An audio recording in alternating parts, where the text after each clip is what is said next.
Мынау университеттің корпусы Евгений Арыстанович Бөкетовтың ашқан жері болатын. Өзінің алғашқы ректор болып келіп отырып, сол 74 жылы мен сонда Казгуды бітіріп, министерствоның направление о кезде сол министерство жібереді.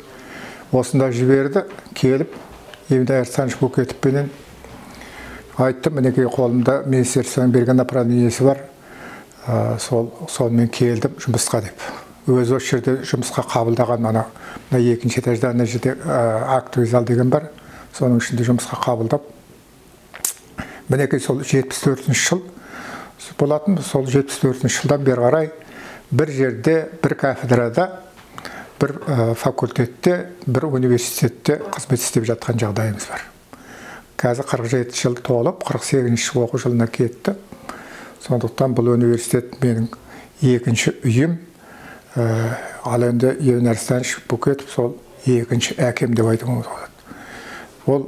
Ол кісімен жақын танысқаным 1975 жылы жаңа жас келген мұғалімім мен Занович деген осы жерде бір археолог жігіт болды. Екеуміз Солтүстік Қазақстан облысында Сергеевский район деген бар. Қазір білмеймін қандай деп аталатын. Сол жерде қазба жұмысын жүргіздік. Мінекей Евекеңменен алғашқы сол жақын танысу. Сол қазба жұмысын жүргізіп жатқан кезде бір күні июль айының ішінде бір күні Евекең келіп тұр. Анау Қарағандыдан өзінің машинасымен келіп. Сосын келіп, амандасып, сосын айтты, «Ай, батыр, не істеп жатсың?» Мен айттым, мынау алып қаш деген жерде қола дәуірінің обаларын қазып жатырмыз деп. Жарайды. Ана қазақтың жатқан бейіттерін көріп отырсың ба? Көріп отырмын. Соның ішінде менің әкем мен шешем жатыр деп сөйдеді. Мен соны жылына бір рет келіп, басына бір түнеп кетем, соған келе жатырмын. Сендер бар дегеннен кейін бұрылып келе жатырмын деп сөйдеді. Сол Евекең 75 жыл болатын, 76 жылы аспирантураға орын келді ғылым академиясына. Сосын Евекең айтты, «Әй, Шырақ, сен маған кетеріңде соғып кет, аспирантураға баратын болсаң, мен саған қолыңа хат берейін» деп сөйтеді. Сол мен не керек, қолыма хат берді, бір үлкен конверт. Мынаны айтты, академик Марғұланға барып бересің, сол кісіге тапсырасың деп сөйтеді.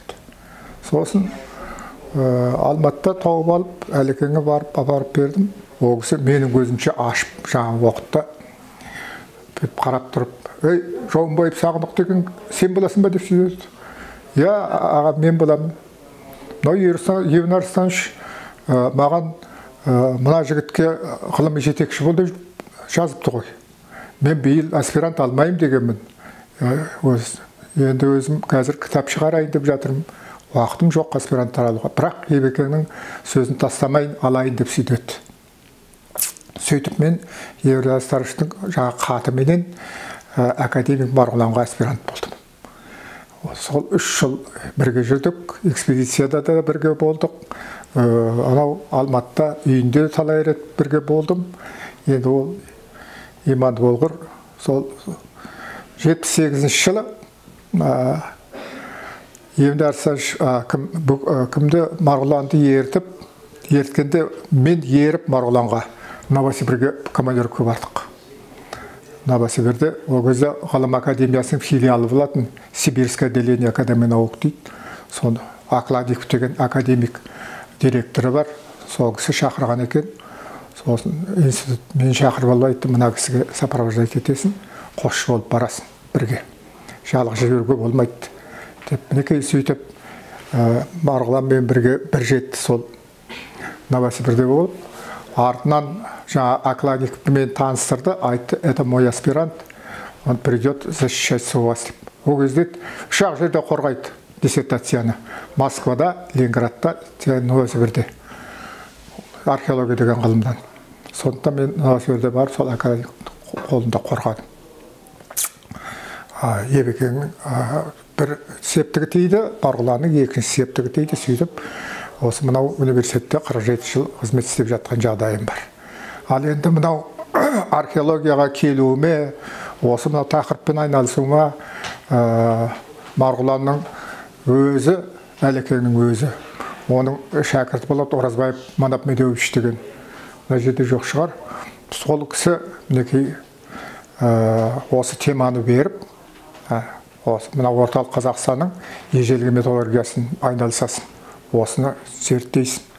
Хан Шимантаев Сәтбаев маған тапсырған кезінде деп Марғұлан айтты. Сонымен сол Марғұланның айтуы менен мінекей бәлен жыл болды, 76-дан бастап, мінекей қазір 2021 жыл ма, сол 40 жылдай мінекей сонымен келе жатыр, Құдайға шүкір. Қазір соңғы кездерде Әлекеңмен бірге, Марғұланмен бірге мынау Жаңарқа ауданының Атасу деген жері бар. Жаңарқа ауданы болғанда бұрын Ағадыр ауданы деп аталды.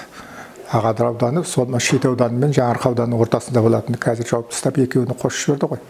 Мінекей сол жерде Атасу деген бір металлургтер қонысын қаздық. 3 жыл мен Әлекеңмен бірге сол жерді қаздым. Мынау Қарағандыдан мен студенттер алып барам. Ол кісі әр жағынан экспедициямен келеді Алматыдан. Мінекей сол жерде қазба жұмысын жүргізіп жүр. Сол 3 жылдан кейін ол кісі енді айтты, мен енді шықпаймын, менің мынау шәкіртім Қадырбаев деген кісі шығады бірге. Меркасенович Қадырбаев деген. Сол кісімен 10 жылдай бірге қызмет істеп, сол Әлекең бірақ қол астында қызмет істедім. Университетте мұғалім болдым, ал енді барлық ғылыми жұмыстардың барлығын сол Алматыға барып тапсырып отырдым.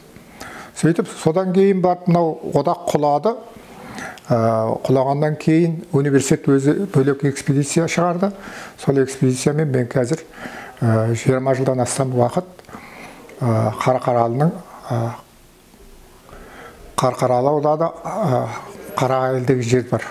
Онда Кент деген тау бар. Сол Кент тауының ішінде Алат деген қонысты қазып жатырмыз. Металлургтер қонысы.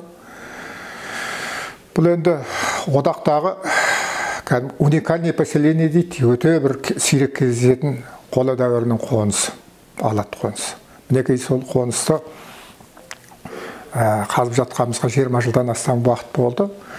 Ал енді сол қонысты қазып жатқан кезде 2 жыл қатарынан анау Германиядан келіп Бохум деген қаланың профессорлары қатынасты менімен бірге. Ал енді одан кейін олар енді мынау білмеймін қаражат болмады ма, әлде басқа жағдай болды ма, келмей қалды 2 жылдан кейін. Одан кейін мінекей 16-шы, 17-шы, 18-шы 2018 жылдары 3 жыл қатарынан анау Япониядан мен іздеп келіп, профессор Мураками, Ясуко Мураками деген кісі осы қазба жұмысын қатынасып, сол кісімен мен тығыз жұмыс істедім. Мынау Алат қонысынан шығып жатқан мінекей мынаның ішінде шлак дейді, руда дейді, анау қоныстан шығып жатқан бүкіл анализдердің барлығын Японияда аппараттармен, яғни ол Японияның аппараттары керемет точный ғой. Сонымен жұмыс істеп, сол Муракамидің айтқаны, мына сіздердің қоныстарыңыз 11-ші, 12-ші ғасыр емес, біздің эрамызға дейінгі 13-ші ғасыр екен. Бұл яғни сіздердің айтып жүргендеріңізден 200 жыл бұрын өмір сүрген қоныс екен деп жаңа. Біз енді Әлекеңнің айтуы бойынша 11-ші, 10-ші ғасырлар деп жүргенбіз, біздің эрамызға дейінгі. Беғазденбай мәдениетінің кезі. Ал енді анда жаңағы металлографический анализ, спектральный анализдерден кейін Муракамидің айтқан жоқ, 13-ші ғасыр біздің эрамызға дейінгі. Сол кездер. Оны айтып отқан себебім, жаңағы қоныстан 2 мәдени қабат дейді. Сол төменгі мәдени қабаттан қоланы балқытқан пештердің орындары шығып жатыр. Ал енді жоғарғы мәдени қабатынан темірді балқытқан бір кезеңдікі қола дәуіріне жетеді. Бірақ 2 дәуірде 2 мәдени қабаттан тұрады. Соның бір қабатынан қоланы балқытқан пештер, екінші қабатынан темір балқытқан пештер шығып жатыр. Мінекей осы пештерді Мураками өз қолымен қазды. Және ол кісінің айтқанда, мен бұндай пештерді, бұл енді біздің эрамызға дейінгі 13-ші ғасыр жатады. Бұндай пештерді мен еш жерден кездестіргенім жоқ. тек қана анау арабтардың жерінде Палестинадан ғана бір рет кездестірдім. Осы Палестинадан кейін Евразия континентінде екінші рет орталық Қазақстаннан кездестіріп отырмын деп сөйтеді. Және ол кісінің айтуы бойынша мынау орталық Қазақстан темірді ең алғашқы балқытқан ел екен. Ал енді біздің археологтардың айтуы бойынша темірді біз мысалға сақ дәуірінен бастап балқыта бастаған деп есептейміз. Біздің эрамызға дейінгі бірінші мыңжылдықтардан. Сондықтан ал енді жаңағы Муракамидің жасаған анализдер бойынша ол сақ дәуірінен шамамен 500 жыл бұрын. 500 жыл бұрын. Сонда темірді біз басқа өңірлерге қарағанда 500 жыл бұрын игергендігіміз. Енді оны әрине мына пандемияға байланысты ол кісі келмей қалды. 2 жыл болды. Амандық болса, мынау пандемия кеткеннен кейін мүмкін тағы да қатынасар, әрі қарай жалғастырамыз деп жүрмін. Сонда біздің орталық Қазақстанның территориясы, ол айтады, орталық Қазақстанның территориясы темірді алғашқы балқытқан Евразия континентіндегі бірінші өлке деп сөйтеді.